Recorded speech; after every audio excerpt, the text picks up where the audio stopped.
This is Peter Helland on Citizens for Community Media, and we've asked Dave to stay here for another half an hour, partly because we're in a unique place here in South Bend. A lot of people are watching, you did your paper on the State of the Union, so people are watching the State of the Union. Our mayor here just did his city State of the Union, and it also happens that our mayor is putting in his hat to run for president on the Democratic ticket.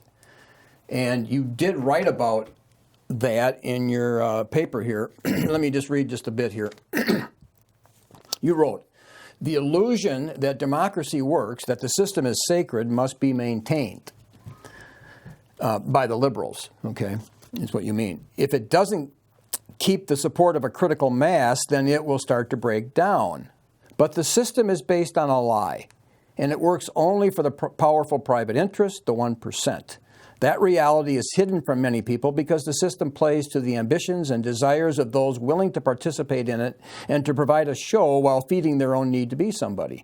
These people do not serve the people, they serve themselves, and in doing so serve the powerful private interests in society. As an example of that, we need look no farther than the presidential bid of Peter Buttigieg, the 37-year-old openly gay mayor of South Bend, Indiana." And then you go, into his background, where he's coming from. And then you say the support for Mayor Pete was as mindless and as devoid of principle as has been the support of other candidates for any office in the past under the liberal system. He was young, from the hometown, gay, smiled a lot, had measured tone of voice.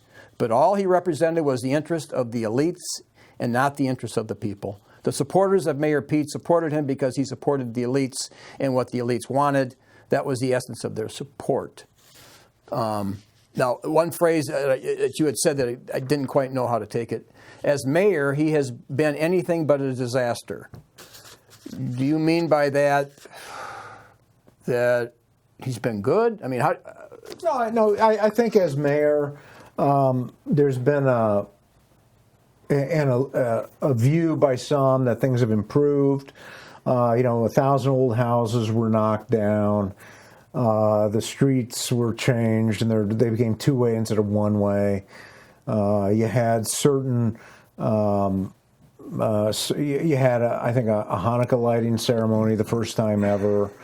So you had a lot of visuals, and the city seemed to be cleaning itself up in parts of the city, and it didn't seem to be all that bad. However, in the 20-some years I've lived here, I don't remember the violence levels being this high. It seems like it goes for a period of time where you have shootings almost every day in town. And some commentators have said this is one of the more violent cities in Indiana. So, what can he really point to? I'm sure he will tell you, but I think that what you have with his candidacy to be president is you've got an example, of how the system works. He's 37 years old. He's just been a mayor of a city. He's a Harvard graduate, Rhodes Scholar veteran, all great things. I mean, that means he's served. That means he has excelled. There's no doubt about that. But does that, in conjunction with being a mayor for 8 years, qualify you to be president of the United States? Well, a lot of people would say no. A lot of people say about Trump, well, he never got elected to anything, but he got elected. Well, should he be president? So what you got everybody from these two widely divergent camps getting ever more apart from each other, questioning everyone else's candidacy, everyone else's candidate. And you have this constant criticism in this climate, and it's getting more and more accurate. And so you've got to kind of wonder, where is it going? Well, what Donald Trump did when he started to run in June of 2015, he said, people are dropping out. They're just dropping out. So we got to get people energized again. So he got people energized again. People are involved again, and the acrimony keeps rising and rising. But I think that you're getting to a point where, the words that are thrown back between the two different political and social and cultural camps are getting to a point where the divide is getting very real. And I'm not sure if the democratic system can really heal it, can heal this. Now, that's why you need the Catholics. That's why you need the Catholic leadership, because they're going to wade in there and they're going to say, we got to keep everything going just the way it is and it's fine. And that's why you need, things like the pro-life movement, and you need things like traditional family groups and all the religious leaders to come in, keep everybody together to keep this thing going. But there's got to be winners and there's got to be losers. And, the losers are going to be the people who really believe in, say, Catholicism, the people who really believe in Christianity, say. These are the people who really lose. And as that happens, you're going to, I think, get more and more people just drop out of the system. Because you can't elect Trump every 4 years. He's only got 2 terms. He can serve at most.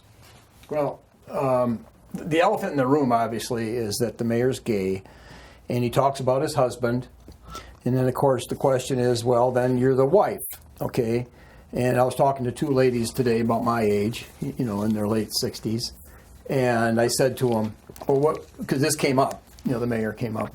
And I said, what would your father say about this? Well, they'd be totally against it.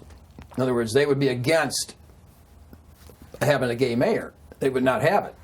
But they said, but they're fine with it. That's all right with them. So what we see here is that the greatest generation ever, the World War II guys, almost all to a man would have thought this is an abomination or something to be promoting a gay mayor. They would not have it. The baby boomers, by and large, have accepted that. That's a big shift. And the millennials have too. They've accepted it too. Big time. Well, and that is why. How does that happen? How do cultural mores change in America?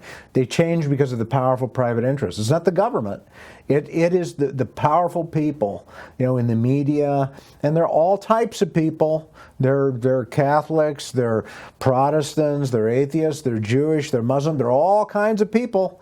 And they're shaping the society because the people who call the shots are the 1%, the ones really with the money. They've got the influence. That's the reality. But what happened is here, because I'm familiar with the gay situation a little bit and how it happens and this and that. But what you see here is that I was talking to somebody that grew up in that neighborhood, that lived in the neighborhood where Pete Buttigieg grew up. Somebody was saying they never saw him outside. Okay, they never saw him. They lived there, but they never saw him. Well, the study of homosexuality is either the mother's dominant, is the idea, and very little peer interaction, not enough peer and healthy peer interaction. You could hardly create somebody that comes out homosexual if you got healthy peer interaction and you have a normal father, mother, but his parents were 2 professors at Notre Dame. The dad was a Gramscian, which puts him possibly in like a cultural Marxist. So you have somebody that was raised very differently than your typical baby boomer, okay? Well, I think Pete Buttigieg is a smart guy. He's smart. I think he is ambitious, and he's clearly being handled. Being handled and groomed, for bigger and better things than South Bend, Indiana. That's the reality. And his pattern has been to aim high and then settle for something a little bit less. So that's what he's going to do here for president. He's going to aim high and he's going to settle for something a little bit less. But you got to ask the question: what makes him so qualified? Aren't there a lot of mayors out there? And so I think a lot of people are saying, well, he's qualified because he's gay and he got married in a very Christian area in a church wedding. And, the church and the university was silent. All the churches were silent. So I think a lot of people are saying, well, because, he's gay, he's being allowed to move up. And he'd be able to say, I'm the first gay candidate for president. Or openly gay candidate for president. And so that is how a lot of people are viewing the system. And in a way, it's harmful to the system because if people think about it and they say, oh, okay, so the private interests like gay people, and they're going to advance gay people, so this is how they advance their own. And it's really not about serving us, it's about serving, the interests, the foibles, the amusement, of the 1%. And so that's, I think, how this candidacy is being viewed by some as a real, as putting the lie to the system. I think that's it. Because you got to ask, what has he done as mayor in a Rust Belt town for 8 years? That's so outstanding that he should be president. The obvious thing is the smart streets, which people say, yeah, it used to take me 10 minutes to get through town. Now it takes me an hour. You try to go through downtown South Bend at rush hour, it's forever. It takes you forever to get through. Right. So let's say you take off for lunch. You're going to meet somebody for lunch. Oh yeah, you better leave extra early. You want to go up to Roseland. You got to go through. Let's say you're on the other side. Coming back, you're not going to have any time for lunch. I mean, and this is a huge success, and it costs what, $35 million? I don't know. I don't know what the amount is, but I think that the system that we have, democracy. It's the idea to get the factions involved and to get the factions fighting among themselves. And at the same time, it takes the emphasis, it takes the spotlight off of what's really going on. Gustavus Meyer was a writer. He was a very well-known writer. He died in 1942. He was writing at the turn of the 20th century, about 100 years ago. And he basically said nothing ever changes. He says everybody talks about the issues of the day, but the fundamental system is in place. That's correct. Fundamental system is in place, and that is that the 1% have a very effective means of keeping control. Now anybody can go into that 1% if you're good enough and you're smart enough. You can do that, and but you have to announce certain beliefs. You have to believe certain things, and you have to follow those things. Somebody who believes in Catholicism isn't going to make it. Somebody who's ethnic is not going to make it if they hold to their ethnicity. If they have to please, the consensus of the 1%. And so that, you hear Alexandria Octavia-Cortez, AOC they call her, and Kamala Harris, they're yelling about one thing or another, tax the rich, and it's just ridiculous. It's just ridiculous talk because they're not talking about changing the system. The system remains, and that is that those with ability, and it does reward ability and merit. With ability and merit in the private realm, they can amass money and power, and they come to control society. That hasn't always been the way in human society. Human societies oftentimes put real power, say, in the royal family, or in the rulers in ancient Greece, or the emperors in Rome, or the military too. These guys had the real power, but you know who they were. And they called the shots, and they made the rules, and they told you how society was going to be, and they protected the culture. Completely different with America. See, like the Romanoffs are big on the on the internet right now because it's the 100th anniversary or close to it, maybe 100 plus years. 100 plus, right? But so all of a sudden, because like 4 of the daughters are like some of the prettiest girls in the realm, right? And so they just blew them away and shifted. But see, with America, 1776, we blew away through Paine and through John Locke, we blew away the idea of a king. You blew away the idea of a royalty. Yes. Right. You got rid of that whole royalty thing. And with that also went the whole idea, the religious Christian idea of Jesus Christ being the Son of God, and being King of Kings. Boom, you're going too, buddy. You got to get elected. Gregory Singer, the Presbyterian theologian, I listened to a lot of his teaching, but he said they had to first get rid of the idea of God before they could just blow the king away. So, but at the minimum, Christianity in America then became Arianism, that Christ wasn't fully God, because they had to reduce the authority of God to do what they did. And then that tended toward where Lincoln then were dedicated to the proposition all men are created equal. See, because you kept leveling. We're created equal in a 1/10 of 1/10000000th of a millisecond, but everything after that leads to inequality. Because we got different abilities, we got different talents, we are born into different stations in life. But if you're smart enough, and you know the right people, you can move up in this system. True, but if That's you're the Horatio Alger story. But if you're true, like it says, have the mind of Christ, think of others as more important than yourself. I mean, this is in Philippians, who took on the form of a servant or a slave in the Greek and became obedient unto death. So the path of a Christian is not the survival of the fittest path. Well, of course not. But how do Christians do in a liberal society? They're not doing very good. Not doing very good, are they? Not as far as, what, material success, you mean? Or no, not doing very good about converting the society. That's not going on. Your society is not becoming more Christian. For 240 years now, we've had this system. Is society becoming more Catholic or more Christian? No. It's just the churches now are jumping to the tune of the 1%. And the Pope is an excellent example of this. He goes where? He goes to Latin America. He bought into the UN Declaration on migrants. And so what's he doing? What's really going on with Pope Francis? He's basically saying, hey, every country should open their borders and let people through. That's what he's saying. And what group of people like that message the most? The 1%.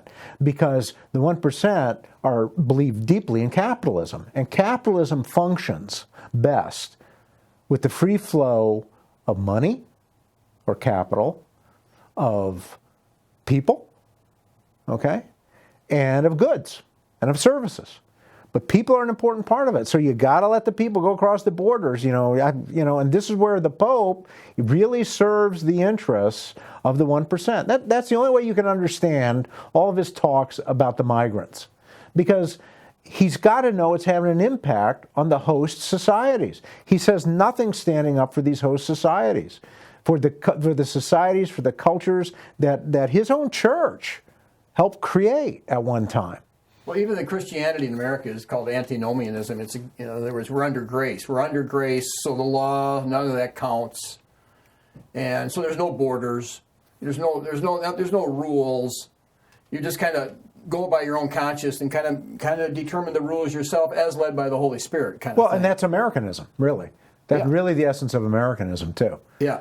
Now, I wrote here's your theme. It may not be, but I just thought this was important as you said this. You wrote, as previously mentioned in the article, the use of the natural law, and then you have in parentheses, or tendency of people to want to be with their own. The use of the natural law is used to advance and promote the ideology of liberalism by destroying other ethnic groups or economic groups, and then ultimately destroying the battering rams that destroyed these other groups. Yeah. So the 1% will support an ethnicity and use it to crush other ethnicities, well, sure. That's right. or other groups, economic groups. Right. So the 1%, they're calling, they're just playing a game here. Yeah, they're calling the shots, and they can. I mean, it's almost like warfare, like in the Middle East. You could say you see parallels. How you create chaos, you divide, and it all benefits the 1%. And the key is people don't see who it's benefiting. No, they see these social movements. There's social movements, and civic society is good. So this is the people just doing the right thing, That's doing the right thing, and so we've got to go with that. And, the Catholic Church has gone along with every movement that's come out of Hollywood or New York. They've just gone with it because those are the cultural, economic centers of America. Okay, and once again, there are people of all religions that are involved in this. A big problem a lot of people have. They seem to want to scapegoat people. And that's bad. That's a bad idea. If you say one group is responsible for this, I know this is going to get all your viewers upset, or a lot of them upset. If you run around and blame the Jews, that's wrong. That's just wrong. Yeah, but there is some logic, because the 1%... No, there's no logic. It's just a dislike for these people, for whatever reason, and part of it is envy, but it's a dislike for these people. And so what you have is them blaming them and saying, oh, they're the fault, they're the problem. And that's just not true. You got Edward Lilly, who was very wealthy. You got W.R. Grace, who was very wealthy. And they supported all of these movements, all of this stuff. Where it really became very evident to me was on a local level here in this town. I went to one of the banquets for the local Museum of Art several years ago, And I went to this banquet, and I sat there. I'm a nobody. I'm sitting there, and I'm just kind of observing things. And they're sitting in the middle of the room are the big people, the bankers. I mean, these are the big people. They got the money, and they're sitting there, and they're all Catholic. They're all Catholic, and they're sitting there, and they have the hosts are this gay couple. And the gay couple were pretty well known locally. I don't think they live here anymore, but I think this is before gay marriage. Yeah, it was. It was before gay marriage was legalized in Indiana. So here they're holding themselves out as married in another state, and they're here. And so they're hosting this event. And, Catholic doctrine, as I understand it, I mean, I don't know, maybe it's changed in the mind of the leadership, but Catholic doctrine is against gay marriage. It's an against, abomination, right? Against people of the same sex marrying each other. But here are the Catholics sitting here, the Catholic leadership sitting here and endorsing it by virtue of the fact that they sat there and they went through the dinner and they supported it and they helped fund it. And then the light bulb came on in my head. And I realized the bishops, the cardinals, the archbishops, I want to forget them, and the popes have been playing the Catholics. They've been playing us against each other. They got one thing for the rich people, they got something else for the poor people. And which one you pick tells you what class you're in. So if you're going to be pro-life, you're probably with the poor people, And so that tells you what social class you're in. But they got a little bit of something for everybody, and that's how they control it. And the leadership of the Catholic Church is not interested in spreading Catholicism or teaching Catholicism. The Pope is not interested in that. The bishops, the cardinals are not interested in that. And that's why I came out with my radical view. If you want to reform the church, that's what you got to do. You got to clean up the leadership. The Holy Roman Emperors knew that. They understood that. They understood that in the 11th and 10th and 12th centuries. They had some pretty bad apples, and they just cleaned the slate. Now, it got to be a little bit too much for the guys in Rome because they were starting to depose popes. They were putting their own people in, and the popes and Hildebrand came in, said, oh, no, you can't do that. We'll do it. And, the church showed an ability over time, and has shown an ability to revive itself. But it requires new leadership to revive it, because every organization runs by its leaders, even the informal organizations. Well, where I see the flaw of the system, and I don't see the church detecting that flaw from a Christian point of view. Okay, so Lincoln says in Gettysburg Address that we're dedicated to the proposition that all men are created equal, and Luce does reference that. Oh yeah, no. Luce liked Lincoln. Luce loved the Constitution. He recited it every day. He read it every day. Some part of it. Yeah, and it was a Constitution informed by the Declaration of Independence. Sure, the Constitution and the Declaration of Independence are whole cloth. There's nothing. There's nothing at odds here. What you're doing with the Constitution is you're taking the vision of society in the Declaration of Independence and you're putting it into a juridical document, into a document, a legal document that can then be enforced. Right. And even if you're Catholic, what rules in the home most likely are the principles of the Constitution and Declaration of Independence. Those are what end up ruling the Catholic home. Well, absolutely, because in every society, the higher society comes to control the lower, and the public informs the private. So all these people, and we've said it before on this show, all these people that talk about the traditional family, they're either stupid or they're lying, because you need more than a traditional family if you want to have a Christian society. The family has got to mirror the larger society. The larger society has to mirror the family. Mm-hmm. It has to be built along certain, dare I say it, authoritarian principles, and on certain religious or ethnic principles. Mm-hmm. But that's not the case. The larger society is a liberal society. No, because equality becomes the main theme in the home. Right. And the word husband, if you look it up, it's a Nordic word. It means master of the house. Okay. Yeah. That's my husband.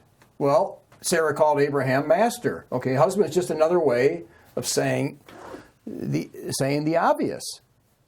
But that's what the South saw as the fundamental danger, was that in the home, this ideology would be forced to rule. Okay? And they said the children will turn out to be more like devils than anything else, because once you have pure equality in the home, which Vatican II tends to emphasize, because they emphasize mutual submission. Well, the leadership of the church looks at the documents from Vatican II, and they say that's what they mean. But the reality is, if you look at those documents from Vatican II, there's a lot of them that say you have to stand up for the societies, for the culture. Dignitatis Humanae, it didn't change doctrine, didn't change church doctrine. It just put it in a way that was more agreeable to people. But see, that's the problem. That brings in a bigger issue. If you have dogma, you got doctrine. All right. And what was very interesting, recently, Cardinal Mueller came out with a manifesto. They're calling it some manifesto, and all the church leaders are ticked off at him. But Mueller came out with what I thought was a very good document, because it's very concise and lays out a number of things. And he touched on that dynamic. And that dynamic is that you have dogma, and then you have doctrine to protect the dogma. Then you have policy to protect the doctrine, okay? And the reality is, all of these things work together and are strong based on principles of power. And that's why the confessional state is Catholic doctrine, if not also dogma, because what that requires that people in society, that 1%, be subjected to some moral law, okay? And the church leaders have real power. When the Catholic Church is established and the religion, it becomes the basis of public policy and private action, then that church, those church leaders have real power. Now, they can be corrupted. I get it, okay? But that is the ideal. Yeah, well, I read the book of Esther, and it seems like the key to the king's kingdom was that the men had to rule the home. And once that was threatened, the 7 advisors said, well, your kingdom's going to be done. If the men aren't in charge of the home, you're done. And it seems like the American experiment goes directly to push this equality in the home. More and more, I think Christianity is like, Christianity in a liberal society is like taking kids, young kids, and throwing them into shark-infested water and say, okay, now swim and play nice. Because they're gonna get torn up by the sharks. The things under the water you don't see, the powerful private interests. Mm-hmm. The life of virtue is supposed to be protected and nurtured by society, and the church is there to make sure society does the right thing. Right, and you did give the example in your article, and we could talk about on that. We can talk about that again. But I think these are vital issues, because you have the effect of Americanism, the American proposition of equality. I'd like to summarize in the home, and then you have it on the national level. Right. But they work together, these principles, and they. Sure. But you're dealing with your wife. You're dealing with. I mean, she's operates on that. Yeah. And yet you could be Christian, Catholic. Doesn't matter. What religion? Muslim, Jewish, doesn't matter. The same issues. Yeah. It affects them all. Right. This is Peter Helland on the show Citizens for Community Media with David Wemhoff, and they asked you to come on, and I'm glad you did, and hopefully you'll keep writing and trying to fine-tune these ideas. You're going to get a lot of comments based on some of the things I said, I'm sure. Okay. Well, I'm sure you can defend them, so until next time.